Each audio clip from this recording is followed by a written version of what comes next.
ओम जय श्री हरि विष्णु। आप सभी भक्तों का आज की कथा में हार्दिक स्वागत है।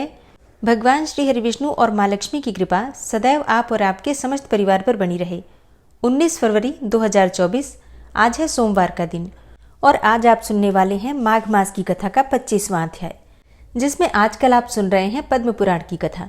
और अगर आप शिव पुराण की कथा सुनना चाहते हैं तो मेरे दूसरे चैनल जिसका नाम है प्योरिटी ऑफ लाइफ, उस चैनल पर हर रोज शिव पुराण की वीडियो अपलोड होती है।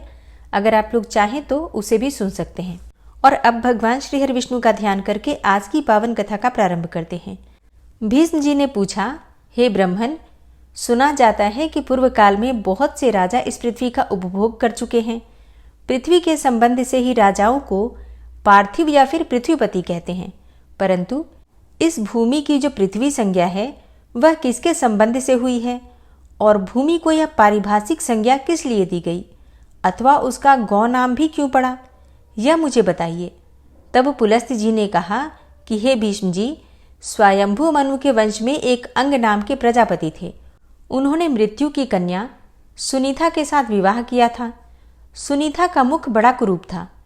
उससे वेन नामक पुत्र हुआ जो कि सदा अधर्म में ही लगा रहता था। वह लोगों की बुराई करता और पराई स्त्रियों को हड़प लेता था। एक दिन महर्षियों ने उसकी भलाई और जगत के उपकार के लिए उसे बहुत कुछ समझाया बुझाया, परंतु उसका अंतःकरण अशुद्ध होने के कारण उसने उनकी बात नहीं मानी और प्रजा को अभयदान नहीं दिया। तब ऋषियों ने श्राप देकर उसे मार डाला। फिर अराजकता के भय से पीड़ित होकर पाप रहित ब्राह्मणों ने वेन के शरीर का बलपूर्वक मंथन किया। अब मंथन करने पर उसके शरीर से पहले तो म्लेच्छ जातियां उत्पन्न हुईं, जिनका रंग काले अंजन के समान था।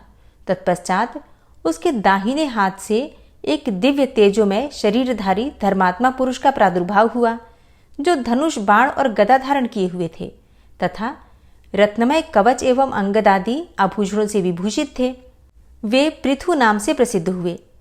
उनके रूप में साक्षात भगवान श्रीहरि विष्णु अवतीर्ण हुए थे। ब्राह्मणों ने उन्हें राज्य पर अभिषिक्त किया। राजा होने पर उन्होंने देखा कि इस भूतल से धर्म तो उठ ही गया है, न कहीं स्वाध्याय होता है न वसटकार अर्थात यज्ञ इत्यादि। तब वे क्रोध करके अपने बाणों से पृथ्वी को विदीर्ण कर डालने के लिए उद्यत हो गए।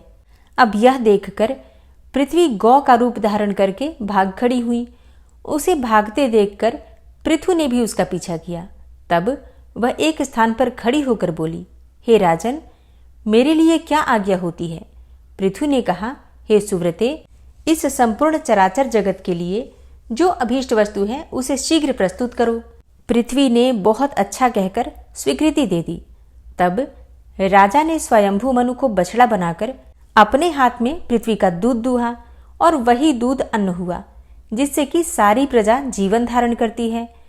तत्पश्चात ऋषियों ने भी भूमि रूपिणी गौ का दोहन किया। उस समय चंद्रमा ही बछड़ा बने थे और दूहने वाले थे वनस्पति। दुग्ध का पात्र था वेद और तपस्या ही दूध थी। फिर देवताओं ने भी वसुधा को दूहा और उस समय मित्र देवता दोग्धा हुए, इंद्र बछड़ा बने तथा ओज और बल ही दूध के रूप में प्रकट हुआ। देवताओं का दोहन पात्र सुवर्ण का था और पितरों का चांदी का। पितरों की ओर से अंतक ने दूहने का काम किया। यमराज बछड़ा बने और स्वधा ही दूध के रूप में प्रकट हुई। नाग ने तुम्बी को पात्र बनाया और तक्षक को बछड़ा। धृतराष्ट्र नामक नाग ने दोग्धा बनकर विष रूपी दुग्ध का दोहन किया। असुरों ने लोहे के बर्तन में इस पृथ्वी से माया रूप दूध दूहा। उस समय प्रहलाद कुमार विरोचन बछड़ा बने थे और त्रिमूर्धा ने दूहने का काम किया था। यक्ष अंतर्ध्यान होने की विद्या प्राप्त करना चाहते थे, इसलिए उन्होंने कुबेर को बछड़ा बनाकर कच्चे बर्तन में उस अंतर्ध्यान विद्या को ही वसुधा से दुग्ध के रूप में दूहा। गंधर्वों और अप्सराओं ने चित्ररथ को बछड़ा बनाकर कमल के पत्ते में पृथ्वी से सुगंधों का दोहन किया। उनकी ओर से अथर्ववेद के पारगामी विद्वान सुरुचि ने दूध दूहने का काम किया था। इस प्रकार दूसरे लोगों ने भी अपनी अपनी रुचि के अनुसार पृथ्वी से आयु, धन और सुख का दोहन किया। राजा पृथ्वी के शासनकाल में कोई भी मनुष्य न दरिद्र था, न रोगी, न निर्धन था, न पापी तथा ना कोई उपद्रव था और ना ही कोई पीड़ा। सब सदा प्रसन्न रहते थे और किसी को दुख या फिर शोक नहीं था।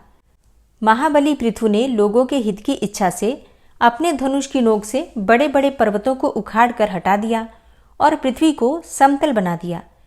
पृथु के राज्य में गांव बसाने या किले बनवाने की आवश्यकता नहीं थी। किसी को शस्त्र धारण करने का भी कोई प्रयोजन नहीं था। मनुष्यों को विनाश एवं वैषम्य का दुख नहीं देखना पड़ता था। अर्थशास्त्र में किसी का आदर नहीं था। सब लोग धर्म में ही संलग्न रहते थे। इस प्रकार मैंने तुमसे पृथ्वी के दोहन के पात्रों का वर्णन किया तथा जैसा जैसा दूध दुहा गया था वह भी बता दिया। राजा पृथु बड़े विज्ञ थे। जिनकी जैसी संध थी उसी के अनुसार उन्होंने सबको दूध प्रदान किया। यह प्रसंग यज्ञ और श्राद्ध सभी अवसरों पर सुनाने के योग्य है। इसे मैंने तुम्हें सुना दिया।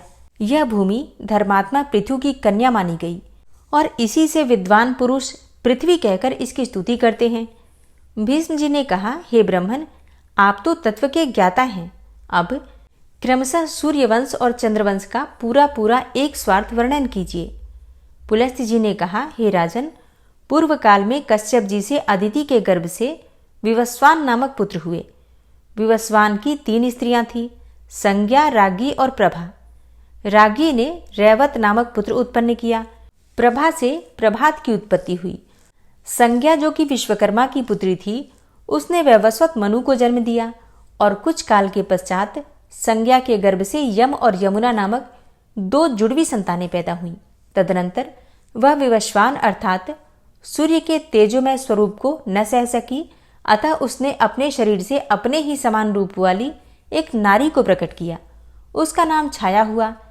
छाया सामने खड़ी होकर बोली, हे देवी, मेरे लिए क्या आज्ञा है? संज्ञा ने कहा, छाया, तुम मेरे स्वामी की सेवा करो, साथ ही मेरे बच्चों का भी माता की भांति स्नेहपूर्वक पालन करना। तथास्तु कहकर छाया भगवान सूर्य के पास गई। अब वह उनसे अपनी कामना पूर्ण करना चाहती थी। सूर्य ने भी यह समझकर कि यह उत्तम व्रत का पालन करने वाली संज्ञा ही है, बड़े आदर के साथ उसकी कामना की। छाया ने सूर्य से सावर्ण मनु को जन्म दिया।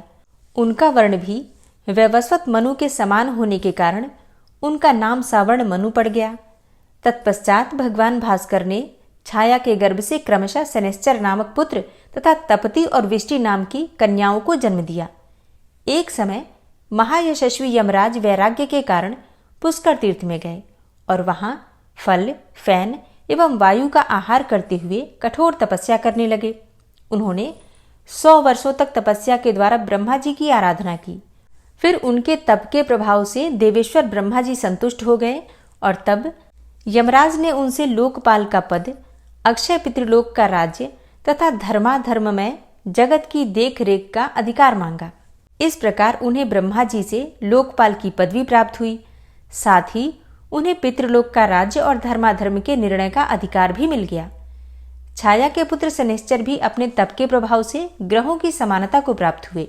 यमुना और तप्ती, ये दोनों सूर्य कन्याएं नदी हो गईं।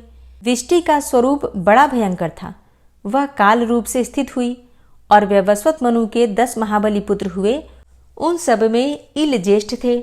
शेष पुत्रों के नाम इस प्रकार हैं: इक्ष्वाकु, कुशनाभ, अरिष्ट, धृष्ट, नरिष्यंत, करुष, महाबली शर्याति, पृषद तथा नाभाग। ये सभी दिव्य मनुष्य थे। राजा मनु अपने ज्येष्ठ और धर्मात्मा पुत्र इल को राज्य पर अभिषिक्त करके स्वयं पुष्कर के तपोवन में तपस्या करने के लिए चले गए। तदनंतर उनकी तपस्या को सफल करने के लिए वरदाता ब्रह्मा जी आए और बोले, हे मनो, तुम्हारा कल्याण हो, तुम अपनी इच्छा के अनुसार वर मांगो। मनु ने कहा, हे स्वामिन, आपकी कृपा से पृथ्वी के संपूर्ण राजा धर्मपारायण, ऐश्वर्यशाली तथा मेरे अधीन हो। तथास्तु कहकर देवेश्वर ब्रह्मा जी वहीं अंतर्ध्यान हो गए। तदनंतर मनु अपनी राजधानी में आकर पूर्ववत रहने लगे। इसके बाद राजा इल अर्थ सिद्धि के लिए इस भूमंडल पर विचरने लगे। वे संपूर्ण द्वीपों में घूम घूमकर वहां के राजाओं को अपने वश में करते थे। एक दिन प्रतापी इल रथ में बैठकर भगवान शंकर के महान उपवन में गए, जो कल्प वृक्ष की लताओं से व्याप्त था एवं श्रवण के नाम से प्रसिद्ध था। उसमें देवाधिदेव चंद्रार्ध शेखर भगवान शिव पार्वती जी के साथ क्रीड़ा करते हैं। पूर्व काल में महादेव जी ने उमा के साथ श्रवण के भीतर प्रतिज्ञा पूर्वक यह बात कही थी कि पुरुष नामधारी जो कोई भी जीव हमारे वन में आ जाएगा वह इस 10 योजन के घेरे में पैर रखते ही स्त्री रूप हो जाएगा। अब राजा इल इस प्रतिज्ञा को नहीं जानते थे, इसलिए श्रवण में चले गए। वहां पहुंचते ही वे सहसा ही स्त्री हो गए तथा उनका घोड़ा भी उसी समय घोड़ी बन गया। राजा के जो पुरुषोचित अंग थे वे सभी स्त्री के आकार में परिणत हो गए। अब तो राजा को बड़ा आश्चर्य हुआ। अब वे इला नाम की स्त्री थे। इला उस वन में घूमती हुई सोचने लगी कि मेरे माता पिता और भ्राता कौन हैं। वह इसी उधेड़ बुन में पड़ी थी। इतने में ही चंद्रमा के पुत्र बुध ने उसे देखा। इला की दृष्टि भी बुध के ऊपर पड़ी। सुंदरी इला का मन बुध के रूप पर मोहित हो गया। उधर बुध भी उसे देखकर काम पीड़ित हो गए और उसकी प्राप्ति के लिए यत्न करने लगे। उस समय बुध ब्रह्मचारी के वेश में थे। वे वन के बाहर पेड़ों के झुरमुट में छिपकर इला को बुलाने लगे। हे सुंदरी, यह सांझ का समय विहार की बेला है जो बीती जा रही है। आओ मेरे घर को लीप पोत कर फूलों से सजा दो। इला बोली, हे तपोधन, मैं यह सब कुछ भूल गई हूं। बताओ मैं कौन हूं, तुम कौन हो, मेरे स्वामी कौन हैं तथा मेरे कुल का परिचय क्या है। बुध ने कहा, सुंदरी, तुम इला हो और मैं तुम्हें चाहने वाला बुध हूं। मैं विद्वान हूं और तेजस्वी कुल में मेरा जन्म हुआ है। मेरे पिता ब्राह्मणों के राजा चंद्रमा हैं। बुध की यह बात सुनकर इला ने उनके घर में प्रवेश किया। वह सब प्रकार के भोगों से संपन्न था और अपने वैभव से इंद्रभवन को मात कर रहा था। वहां रहकर इला बहुत समय तक बुध के साथ वन में ही रमण करती रही। उधर इल के भाई इक्ष्वाकु आदि मनु कुमार अपने राजा की खोज करते हुए उस श्रवण के निकट आ पहुंचे। उन्होंने नाना प्रकार के स्तोत्रों से पार्वती और महादेव जी का स्तवन किया। तब वे दोनों प्रकट होकर बोले, हे राजकुमारों, मेरी यह प्रतिज्ञा तो टल नहीं सकती, किंतु इस समय एक उपाय हो सकता है। इक्ष्वाकु अश्वमेघ यज्ञ करें और उसका फल हम दोनों को अर्पण कर दें। ऐसा करने से वीरवर इल किम पुरुष हो जाएंगे, इसमें तनिक भी संदेह की बात नहीं है। बहुत अच्छा प्रभु, यह कहकर मनु कुमार लौट गए और फिर इक्ष्वाकु ने अश्वमेघ यज्ञ किया। इससे इला किम पुरुष हो गई। वे 1 महीना पुरुष और 1 महीना स्त्री के रूप में रहने लगे। बुध के भवन में स्त्री रूप में रहते समय इल ने गर्भ धारण किया था। उस गर्भ से उन्होंने अनेकों गुणों से युक्त पुत्र को जन्म दिया। उस पुत्र को उत्पन्न करके बुध स्वर्गलोक को चले गए। वह प्रदेश इल के नाम पर इलावृत वर्ष के नाम से प्रसिद्ध हुआ। एल चंद्रमा के वंशज तथा चंद्रवंश का विस्तार करने वाले राजा हुए। इस प्रकार इला कुमार पुरुरवा चंद्रवंश की तथा राजा इक्ष्वाकु सूर्यवंश की वृद्धि करने वाले बताए गए हैं। इल किम पुरुष अवस्था में सुद्युम्न भी कहलाते थे। तदनंतर सुद्युम्न से 3 पुत्र और हुए जो किसी से परास्त होने वाले नहीं थे। उनके नाम उत्कल, गय तथा हरिताश्व थे। हरिताश्व बड़े पराक्रमी थे। उत्कल की राजधानी उत्कला अर्थात उड़ीसा हुई और गय की राजधानी गया मानी गई है। इसी प्रकार हरिताश्व को कुरु प्रदेश के साथ ही साथ दक्षिण दिशा का राज्य भी दिया गया। सुद्युम्न अपने पुत्र पुरुरवा को प्रतिष्ठानपुर अर्थात पैठन के राज्य पर अभिषिक्त करके स्वयं दिव्य वर्ष के फलों का उपभोग करने के लिए इलावृत वर्ष में चले गए। हरे कृष्णा। आज की कथा का यहीं पर समापन करती हूँ। इसके आगे का वृतांत आप कल की कथा में सुनेंगे। उम्मीद करती हूँ आज की कथा आपको जरूर पसंद आई होगी। और अब आप सुनेंगे श्री नारायण कवच, जिसके सुनने मात्र से भगवान श्री हरि विष्णु की असीम कृपा आपको प्राप्त होती है। श्री नारायण कवच। भगवान श्री हरि गरुड़ जी की पीठ पर अपने चरण कमल रखे हुए हैं। अणिमा आदि 8 सिद्धियां उनकी सेवा कर रही हैं और 8 हाथों में शंख, चक्र, ढाल, तलवार, गदा, बाण, धनुष और पाश अर्थात फंदा धारण किए हुए हैं। वे ही ओमकार स्वरूप प्रभु सब प्रकार से सब ओर से मेरी रक्षा करें। मत्स्य मूर्ति भगवान जल के भीतर जल तंतुओं से और वरुण के पास से मेरी रक्षा करें। माया से ब्रह्मचारी रूप धारण करने वाले वामन भगवान स्थल पर और विश्वरूप श्री त्रिविक्रम भगवान आकाश में मेरी रक्षा करें। जिनके घोर अट्टहास करने पर सब दिशाएं गूंज उठी थी और दैत्य पत्नियों के गर्भ गिर गए थे, वे दैत्य युद्धपतियों के शत्रु भगवान नृसिंह किले, जंगल, रणभूमि आदि विकट स्थानों में मेरी रक्षा करें। अपनी दाढ़ों पर पृथ्वी को उठा लेने वाले यज्ञ मूर्ति वाराह भगवान मार्ग में, परशुराम जी पर्वतों के शिखरों पर और लक्ष्मण जी के सहित भरत के बड़े भाई भगवान रामचंद्र प्रवास के समय मेरी रक्षा करें। भगवान नारायण मारण मोहन आदि भयंकर अभिचारों और सब प्रकार के प्रमादों से मेरी रक्षा करें। ऋषि श्रेष्ठ नर गर्व से, योगेश्वर भगवान दत्तात्रेय योग के विघ्नों से और त्रिगुणाधिपति भगवान कपिल कर्म बंधन से मेरी रक्षा करें। परम ऋषि सनत कुमार कामदेव से, हयग्रीव भगवान मार्ग में चलते समय देव मूर्तियों को नमस्कार आदि न करने के अपराध से और देवर्षि नारद सेवापराधों से और भगवान कच्छप सब प्रकार के नरकों से मेरी रक्षा करें। भगवान धन्वंतरी कुपथ्य से, जितेंद्र भगवान ऋषभदेव सुख दुख आदि भयदायक द्वंद्वों से, यज्ञ भगवान लोकापवाद से और बलराम जी मनुष्यकृत कष्टों से और श्री शेष जी क्रोधवश नामक सर्पों के गणों से मेरी रक्षा करें। भगवान श्री कृष्ण द्वैपायन व्यास जी अज्ञान से तथा बुद्धदेव पाखंडियों से और प्रमाद से मेरी रक्षा करें। धर्म रक्षा करने वाले महान अवतार धारण करने वाले भगवान कल्कि पाप बहुल कलिकाल के दोषों से मेरी रक्षा करें। प्रातःकाल भगवान केशव अपनी गदा लेकर, कुछ दिन चढ़ जाने पर भगवान गोविंद अपनी बांसुरी लेकर और दोपहर के पहले भगवान नारायण अपनी तीक्ष्ण शक्ति लेकर और दोपहर को भगवान विष्णु चक्रराज सुदर्शन लेकर मेरी रक्षा करें। तीसरे पहर में भगवान मधुसूदन अपना प्रचंड धनुष लेकर मेरी रक्षा करें और सायंकाल में ब्रह्मा आदि त्रिमूर्तिधारी माधव, सूर्यास्त के बाद ऋषिकेश, अर्धरात्रि के पूर्व तथा अर्धरात्रि के समय अकेले भगवान पद्मनाभ मेरी रक्षा करें। रात्रि के पिछले प्रहर में श्रीवत्स लांछन श्रीहरि, उषा काल में खड्गधारी भगवान जनार्दन और सूर्योदय से पूर्व श्री दामोदर और संपूर्ण संध्याओं में काल मूर्ति भगवान विश्वेश्वर मेरी रक्षा करें। हे सुदर्शन, आपका आकार चक्र रथ के पहिए की तरह है। आपके किनारे का भाग प्रलयकालीन अग्नि के समान अत्यंत तीव्र है। आप भगवान की प्रेरणा से सबोर घूमते रहते हैं। जैसे आग वायु की सहायता से सूखे घास फूस जला डालती है, वैसे ही आप हमारी शत्रु सेना को शीघ्र से जला दीजिए। हे कौमुद की गदा, आपसे छूटने वाली चिंगारियों का स्पर्श वज्र के समान असह्य है। आप भगवान अजित की प्रिया हैं और मैं उनका सेवक हूँ। इसलिए आप कुष्मांड, विनायक, यक्ष, राक्षस, भूत और प्रेत आदि ग्रहों को अभी कुचल डालिए तथा मेरे शत्रुओं को चूर चूर कर दीजिए।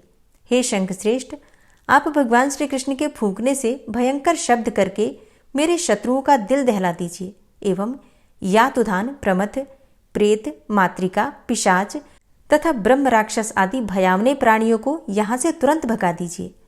भगवान की श्रेष्ठ तलवार, आपकी धार बहुत तीक्ष्ण है। आप भगवान की प्रेरणा से मेरे शत्रुओं को छिन्न भिन्न कर दीजिए। भगवान की प्यारी ढाल, आप में सैकड़ों चंद्राकार मंडल है। आप पाप दृष्टि, पापात्मा शत्रुओं की आंखें बंद कर दीजिए और उन्हें सदा के लिए अंधा बना दीजिए।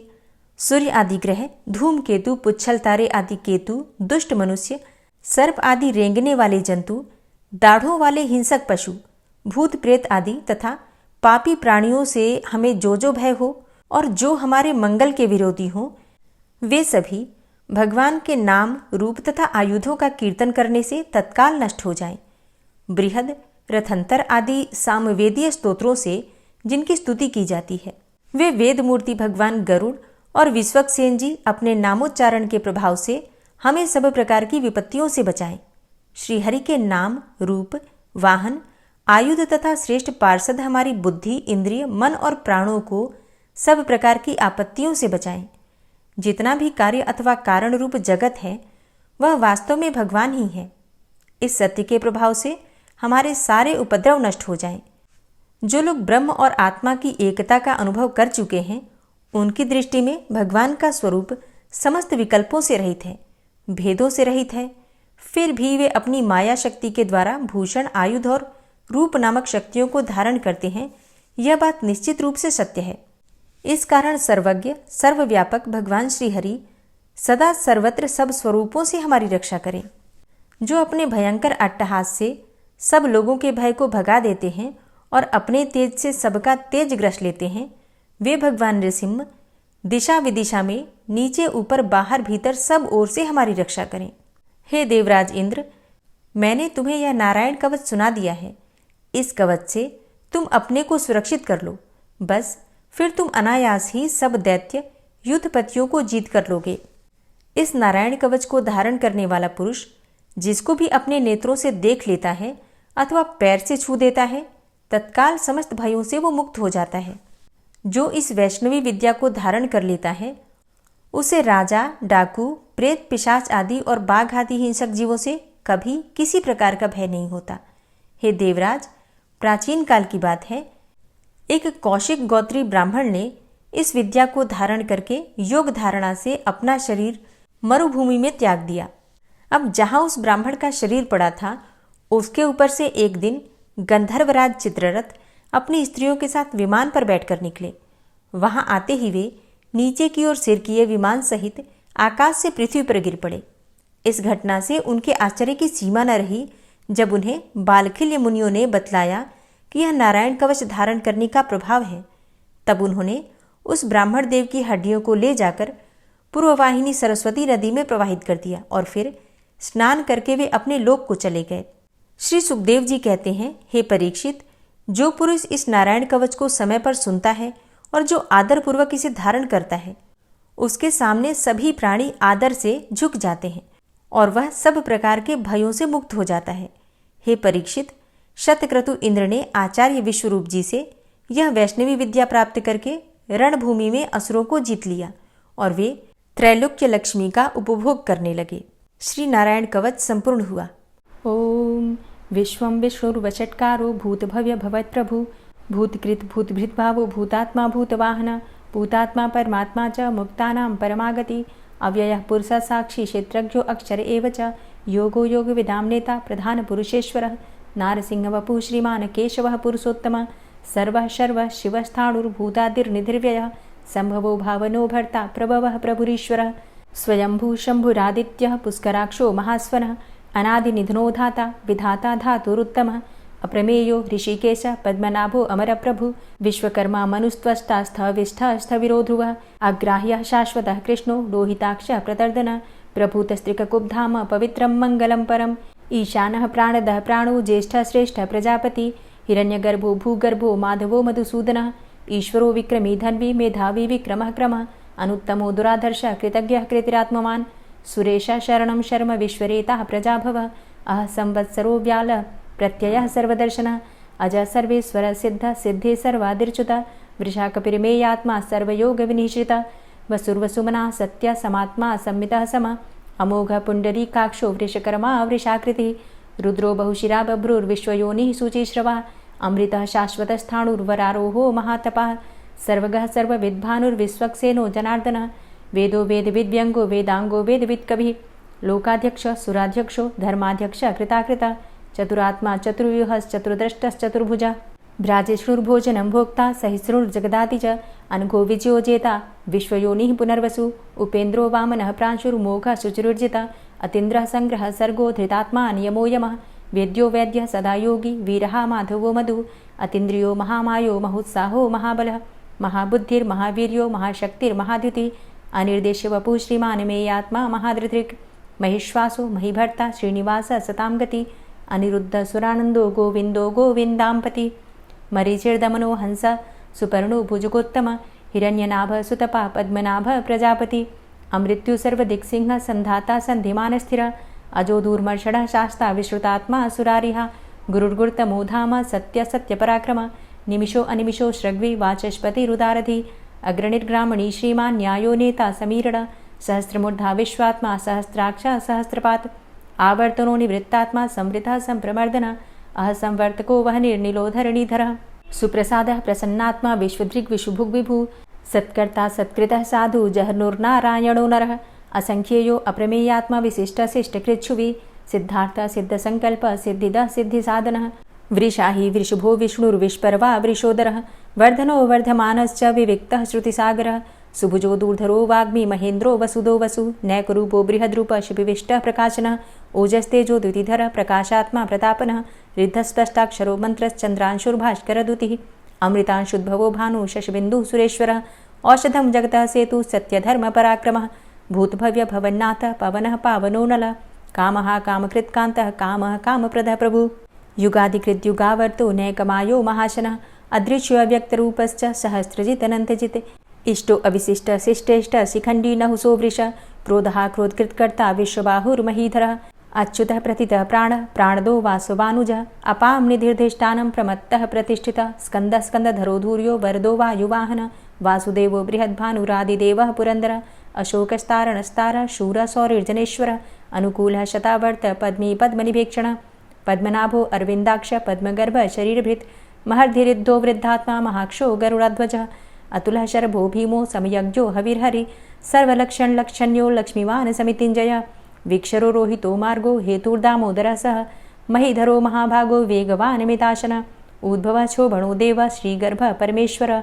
करणं कारणं कर्ता विकर्ता गहनो गुहः व्यवसायो व्यवस्थान संस्थान स्थानदो ध्रुवः परर्थी परमस्पस्तुष्ट पुष्ट शुभेक्षणः रामो विरामो विरजो मार्गो नेयो नयोनयः वीरः शक्तिमतां श्रेष्ठो धर्मो धर्मविदुत्तमः वैकुण्ठः पुरुषः प्राणः प्राणदः प्रणवः पृथु हिरण्यगर्भः शत्रुघ्नो व्याप्तो वायुरुधोक्षजः ऋतुः सुदर्शनः कालः परमेष्ठी परिग्रहः उग्रः संवत्सरो दक्षो विश्रामो विश्वदक्षिणः विस्तारः स्थावरस्थाणु प्रमाणं बीजमव्ययम् अर्थो अनर्थो महाकोशो महाभोगो महाधनः अनिर्विण्णः स्थविष्टोऽभू धर्मयुपो महामखः नक्षत्रनेमिर्नक्षत्री क्षमा क्षामः समीहनः यज्ञ इज्जो महेज्यश्च क्रतुः सत्रं सतां गतिः सर्वदर्शी विमुक्तात्मा सर्वज्ञो ज्ञानमुत्तमं सुव्रतः सुमुखः सुष्मा सुघोषः सुखदः सुहृतः मनोहरो जित्क्रोधो वीरबाहुर्विदारणः स्वापनः स्ववसो व्यापी नैकात्मा नैककर्मकृत् वत्सरो वत्सलो वत्सी रत्नगर्भो धनेश्वरः धर्मगुप्त धर्मकृद्धर्मी सदसक्षरमक्षरम् अविज्ञाता सहस्रांशुर्विधाता कृतलक्षणः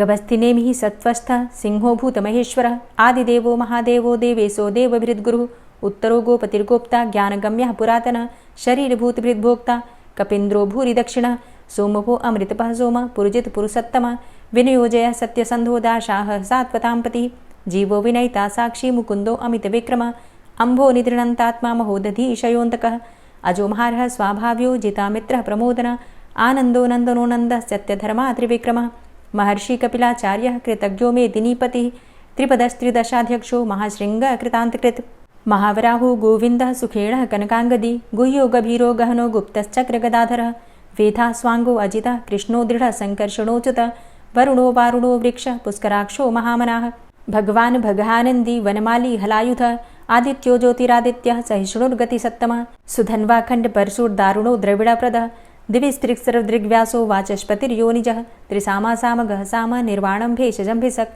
सन्न्यासकृच्छमः शान्तो निष्ठा शान्तिः परायणं शुभाङ्गः शान्तिदस्रष्टा कुमुदः कुबलेशयः गोहितो गोपतिर्गोप्ता वृषभाक्षो वृषाप्रियः अनिवर्ति निवृतात्मा संक्षेप्ता चेमकृच्छिवः श्रीवत्सवक्षा श्रीवास श्रीपति श्रीमताम्बरः श्रीधर श्रीश श्रीनिवास श्रीनिधि श्रीविभावन श्रीधर श्रीकर श्रेय श्रीमान् लोकत्रयाश्रयः स्वक्ष स्वङ्ग शतानन्दो नन्दिर्ज्योतिर्गणेश्वरः विजितात्मा विधेयात्मा सत्कीर्तिश्छिन्न संशयः उदीर्णः सर्वतक्षसुर्निश शाश्वतः स्थिरः भूषयो भूषणो भूतिर्विशोकः शोकनाशनः अर्चिष्मानर्चितः कुम्भो विशुद्धात्मा विशोधनः अनिरुद्धो अप्रतिरथ प्रद्युम्नो अमितविक्रमः कालिनेमि निहावीरः शौरी शूरजनेश्वरः त्रिलोकात्मा त्रिलोकेशः केशवः केशिहारी कामदेवः कामपालः कामीकान्तः कृतागमः अनिर्देशवपुर्विष्णोर्वीरो अनन्तो धनञ्जयः ब्रह्मण्यो ब्रह्मकृद्ब्रह्मा ब्रह्म ब्रह्म विवर्धनः ब्रह्मविद् ब्राह्मणे ब्रह्मी ब्रह्मज्ञो ब्राह्मणप्रियः महाक्रमो महाकर्मा महातेजा महोरगः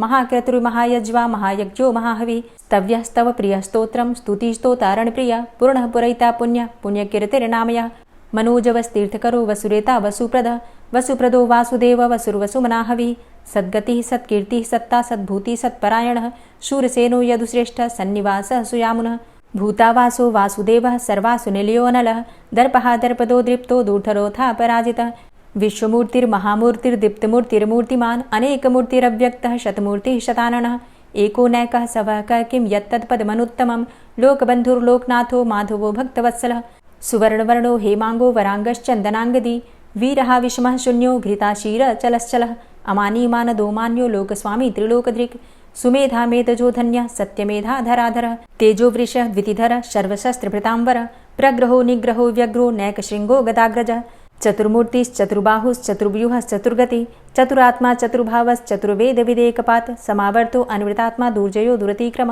दुर्लभो दुर्गमो दुर्गो दुरावासो दुरारिहा शुभांगो लोकसारंगः सुतन्तुस्तन्तुवर्धन इन्द्रकर्मा महाकर्मा कृतकर्मा कृतागमः उद्भवः सुन्दरः सुन्दो रत्ननाभः सुलोचनः अर्को वाजसनः शृङ्गी जयन्तः सर्वविजयी सुवर्णबिन्दुरक्षोभ्य सर्वभागीश्वरेश्वरः महाह्रदो महागर्तो महाभूतो महानिधि कुमुदः कुन्दरः कुन्दः पर्जन्यः पावनो नीलः अमृताशो अमृतवपुः सर्वज्ञः सर्वतोमुखः सुलभः सुव्रतः सिद्धः शत्रुजित् शत्रुतापनः न्यग्रोधोदुम्बरो अस्वस्थश्चाणुरान्ध्रनिषूदनः सहस्रार्चिः सप्तजिह्वः सप्तैधा सप्तवाहनः अमूर्तिरणघो अचिन्त्यो भयकृद्भयनाशनः अणुर्बृहत्कृशः स्थूलो गुणभृन्निर्गुणो महान् अधृतः स्वधृतः स्वास्य प्राग्वंशो वंशवर्धनः भारभृतिकथितो योगी योगी स सर्वकामदः आश्रमश्रमणः क्षामः सुपर्णो वायुवाहनः धनुर्धरोर्धनुर्वेदो दण्डोदमयितादमः अपराजितः सर्वसहो नियन्ता नियमो यमः सत्त्ववान् सात्विकः सत्यः सत्यधर्मपरायणः अभिप्रायः प्रियार्होरः प्रियकृत्प्रीतिवर्धनः विहाय सगतिर्ज्योतिः सुरुचिर्हुद्भुग्विभुः रविर्विलोचनः सूर्यः सविता रविलोचनः अनन्तो हुद्भुग्भोक्ता सुखदो नैकजोग्रजः अनिर्विण्णः सदामर्षि लोकाधिष्ठानमद्भुतः सनातनतमः कपिलः कपिरप्ययः स्वस्तिदः स्वस्तिकृत् स्वस्ति स्वस्तिभुक् स्वस्ति दक्षिणः रौद्रः कुण्डली चक्रे विक्रमयुर्जितशासनः शब्दातिगः शब्दशः शिशिरः शर्वरीकरः अक्रूरः पेशलो दक्षो दक्षिणः क्षमिणाम्बरः विद्वतमो वितभय पुण्यश्रवणकीर्तनः उत्तारणो दुष्कृतिः पुण्यो दुःस्वप्ननाशनः वीरहारक्षणः सन्तो जीवनः पर्यवस्थितः अनन्तरूपो अनन्तसृर्जितमन्युर्भयापः चतुरश्रो गभीरात्मा विदिशो व्यादिशो दिश अनादिर्भूर्भुवो लक्ष्मीः सुवीरो रुचिराङ्गदः जननो जन्मादिर्भीमो भीमपराक्रमः आधारनीलयो धाता पुष्पहासः प्रजागर ऊर्ध्वगः सत्पथाचारः प्राणदः प्रणवपण प्रमाणं प्राणनीलयः प्राणभृत् प्राणजीवनः तत्त्वं तत्त्वविदेकात्मा जन्ममृत्यु जरातिगः भूर्भुवः स्वस्तरुस्तारः सविता प्रपितामहः यज्ञो यज्ञपतिर्यज्वा यज्ञाङ्गो यज्ञवाहनः यज्ञभृद्यज्ञकृद्यज्ञ यज्ञभुग्यज्ञसाधनः यज्ञान्तिकृद्यज्ञ गुह्यमन्यमन्नादेव च आत्मयोनिः स्वयं जातो वैखानः सामगायनः देवकीनन्दनः स्रष्टा क्षितिसः पापनाशनः शङ्खभृन्नन्दकी चक्री शारङ्गधन्वा गदाधरः रथाङ्गपाणिरक्षोभ्य सर्वप्रहरणायुध ओं नमः इति। श्री राधा कृपा कटाक्ष स्तोत्र।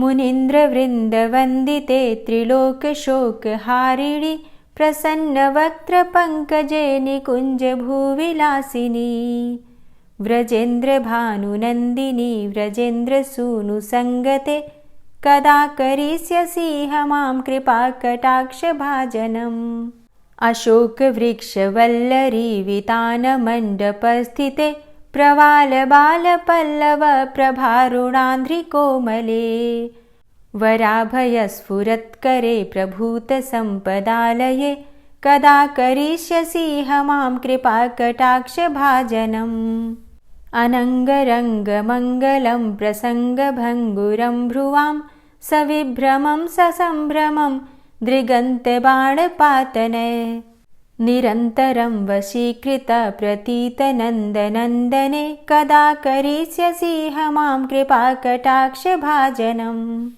तडित्सुवर्णचम्पकप्रदीप्तगौरविग्रहे मुखप्रभापरास्तकोटिसारदेन्दुमण्डले विचित्रचित्रसञ्चरच्चकोरशावलोचने कदा करिष्यसीह मां कृपाकटाक्षभाजनम् मदोन्मदादियौवने प्रमोदमानमण्डिते प्रियानुरागरञ्जिते कलाविलासपण्डिते अनन्यधन्यकुञ्जराज्यकामकेलिकोविदे कदा करिष्यसीह मां कृपाकटाक्षभाजनम् अशेषहावभावधीरहीरहारभूषिते प्रभूतशातकुम्भकुम्भकुम्भिकुम्भसुस्तनि प्रशस्तमन्दहास्यचूर्णपूर्णसौख्यसागरे कदा करिष्यसीह मां कृपाकटाक्षभाजनम्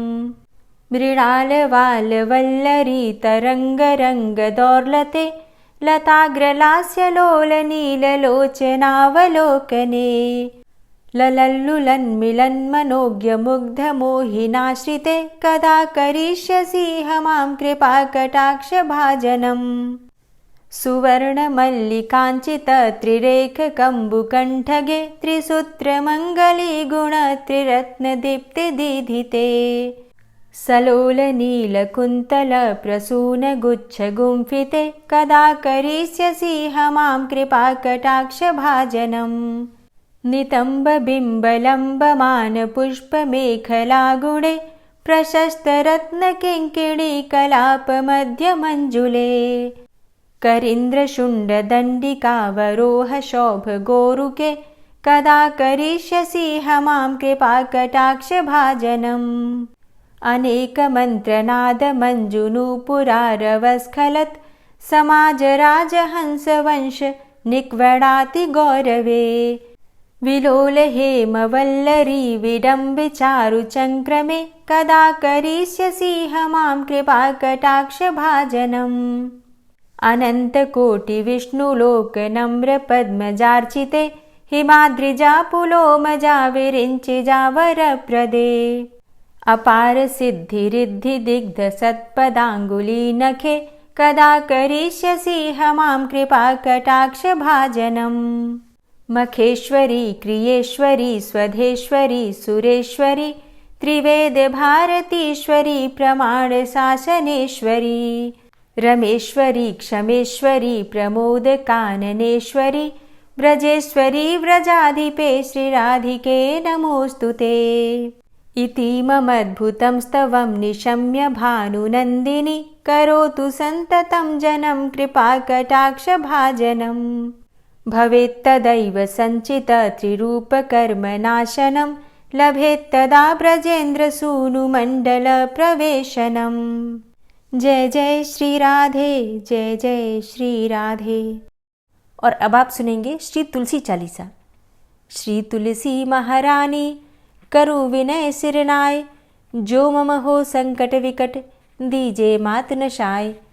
नमो नमो तुलसी महारानी, महिमा अमित न जाए बखानी। दियो विष्णु तुमको सन्माना, जग में छायो सुयस महाना। विष्णु प्रिया जय जयति भवानी, तिहूँ लोक की हो सुख खानी। भगवत पूजा करे जो कोई, बिना तुम्हारे सफल न होई। जिन घर तव नहीं होय निवासा, उस घर कर ही विष्णु नहीं बासा। करें सदा जो तव नित सुमिरन, तेहि के काज होय सब पूरन। कार्तिक मास महात्म तुम्हारा, ताको जानत सब संसारा। तव पूजन जो करे कुंवारी, पावे सुंदर वर सुकुमारी। करे जो पूजा नित प्रति नारी, सुख संपत्ति से होय सुखारी। वृद्धा नारी करे जो पूजन, मिले भक्ति होवे पुलकित मन। श्रद्धा से पूजे जो कोई, भवनिधि से तर जावे सोई। कथा भागवत यज्ञ करावे, तुम बिन नहीं सफलता पावे। छायो तब प्रताप जग भारी, ध्यावत तुम्हीं सकल चितधारी। तुम्ही मात यंत्रन तंत्रन में, सकल काज सिद्धि होवे क्षण में। औषधि रूप आप हो माता, सब जग में तव यश विख्याता। देव ऋषि मुनि और तपधारी, करत सदा तव जय जयकारी। वेद पुराणन तव यश गाया, महिमा अगम पार नहीं पाया। नमो नमो जय जय सुख कारणी, नमो नमो जय दुख निवारणी। नमो नमो सुख संपत्ति देनी, नमो नमो अघ काटन चेनी। नमो नमो भक्तन दुख हरणी, नमो नमो दुष्टन मद छेनी। नमो नमो भव पार उतारणी, नमो नमो परलोक सुधारणी। नमो नमो निज भक्त उबारणी, नमो नमो जन काज सवारणी। नमो नमो जय कुमति नशावनी, नमो नमो सब सुख उपजावनी। जयति जयति जय तुलसी माई, ध्याऊं तुमको शीश नवाई। निज जन जानी मोहि अपनाओ, बिगड़े कारज आप बनाओ। करूं विनय मैं मात तुम्हारी, पूर्ण आशा करहु हमारी। शरण चरण कर जोरी मनाऊं, निश दिन तेरे ही गुण गाऊं। करहु मात अब मोह पर दाया, निर्मल होए सकल मम काया। मांगू मातु यही बर दीजे, सकल मनोरथ पूर्ण कीजे। जानू नहीं कछु नेम आचारा, क्षमहु मातु अपराध हमारा। 12 मास करे जो पूजा, तासम जग में और नहीं दूजा। प्रथम ही गंगा जल मंगवावे, फिर सुंदर स्नान करावे, चंदन अक्षत पुष्प चढ़ावे, धूप दीप नैवेद्य लगावे। करें आचमन गंगा जल से, ध्यान करे हृदय निर्मल से, पाठ करे फिर चालीसा की, स्तुति करे मात तुलसा की। यह विधि पूजा करे हमेशा, ताके तन नहीं रहे कलेशा। करे मास कार्तिक का साधन, सोवे नित पवित्र हुई जाहि।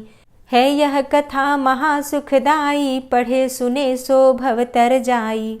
यह श्री तुलसी चालीसा, पाठ करे जो कोय, गोविंद सो फल पावही, जो मन इच्छा होय।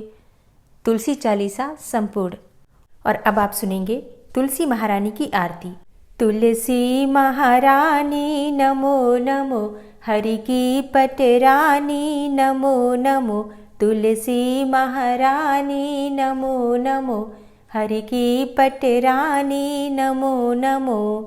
धन्य तुलसी पूर्ण तप कीनो, धन्य तुलसी पूर्ण तप कीनो। शालिग्राम की बनी पटरानी नमो नमो।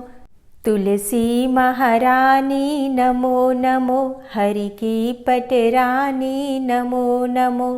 जाके पत्र मंजरी कोमल, जाके पत्र मंजरी कोमल, श्रीपति कमल चरण लपटानी नमो नमो।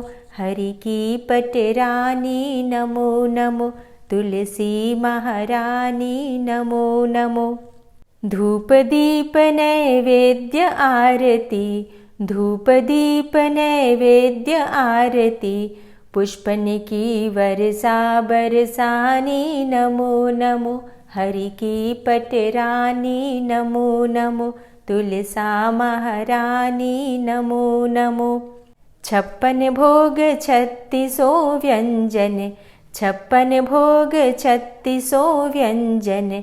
बिन तुलसा हरि एक न मानी नमो नमो। तुलसी महारानी नमो नमो। हरि की पटरानी नमो नमो। सभी सखी मैया तेरो यश गावे, सभी सखी मैया तेरो यश गावे। भक्ति दान दीजे महारानी नमो नमो। तुलसा महारानी नमो नमो। हरि की पटरानी नमो नमो। नमो नमो तुलसा महारानी, नमो नमो तुलसी महारानी। तुलसी महारानी नमो नमो। हरि की पटरानी नमो नमो। तुलसी महारानी नमो नमो।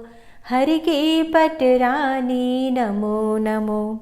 प्रेम से बोलिए तुलसी मैया की जय। दोस्तों, अगर आप जया एकादशी व्रत और महाशिवरात्रि व्रत से संबंधित जानकारी चाहते हैं तो चैनल पर वीडियो अपलोड हो चुकी है, ज़रूर देख लीजिए। और अगर आप इस चैनल पर पहली बार आए हैं, अभी तक आपने चैनल को सब्सक्राइब नहीं किया है, तो आज की वीडियो अगर आपको अच्छी लगे तो चैनल को सब्सक्राइब करके बेल आइकन को ज़रूर प्रेस कर लीजिए। इससे ये होगा कि इस चैनल पर जो भी नई वीडियो अपलोड होंगी उनकी नोटिफिकेशन आपको सही समय पर प्राप्त होगी। मिलती हूँ मैं आपसे अगली वीडियो में, तब तक के लिए जय श्री राधे।